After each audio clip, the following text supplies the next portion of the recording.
Ikaw, anong trip mo?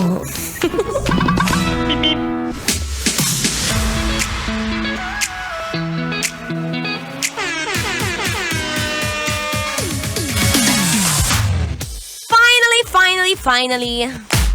Matatawag ko na yung sarili ko na marathoner na si Maratoni! Diba? Sabi ko sa'yo hanggang ngayon hindi mo pa rin alam ang ibig sabihin ng maratoni, be. Ayan sa mga nagtatanong, kung bakit nga ba ang pangalan ko dito sa radyo ay Maratoni. Isa lang pong ibig sabihin yan, marathon po. So, ang marathon, ito po yung pagtakbo ng 42.195 kilometers. O, diba, napakalayo mula bahay namin sa Laguna hanggang dito sa Pasay, B. Ano ka ba, marathon? Addict ka ba? O, hindi nakaka-enjoy ko yung tumakbo.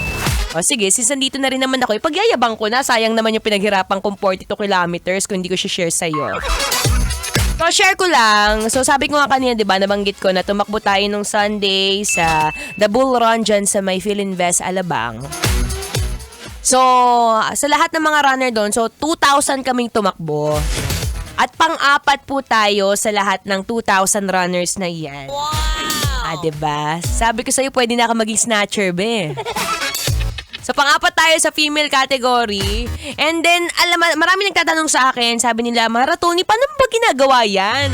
Ano ba yung mga training na ginagawa mo dyan? Ba't parang ang hirap-hirap? Ano ba? Nagtatrabaho ka pa ba? Natutulog ka pa ba? Bakit paano? So, alam mo, to be honest, ang hirap po ng ganyang lifestyle, no?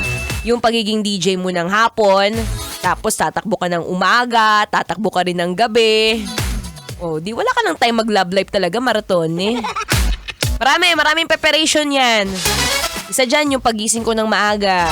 Yung mga tipong mga kaibigan ko nandun sa labas nagiinom, pauwi pa lang, ako nagsusuot na ng sports bra. Gigising ng 4 o'clock na madaling araw.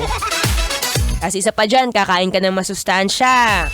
Siyempre, hindi naman pwede puro ka chips, puro ka junk food. Ayun, nasanay akong kumain ng pechay. Ikaw rin, mahilig ka sa pechay, no? Pero yung point dito is, alam mo, ang pagiging isang atleta, yung pagtakbo ng 42 kilometers, imagine mo naman yun. Hindi ko na alam kung saan ako kumukuha ng disiplina nun sa katawan ko talaga.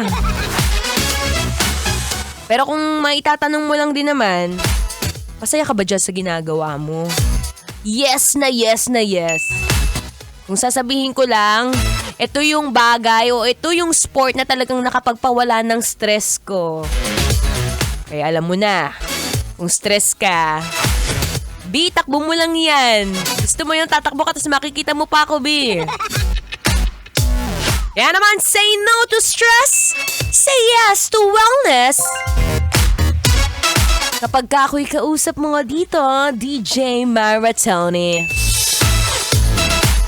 Alam mo nang gagawin mo habang nasistress kay misis? Anong gagawin? Ayun, tumakbo at magbihes! Bago tumakbo, syempre tuloy-tuloy sa pakikinig ng Feel Good Music. Ngayong Feel Good Wednesday. Kailangan pa bang i-memorize yan? Basic. Metro's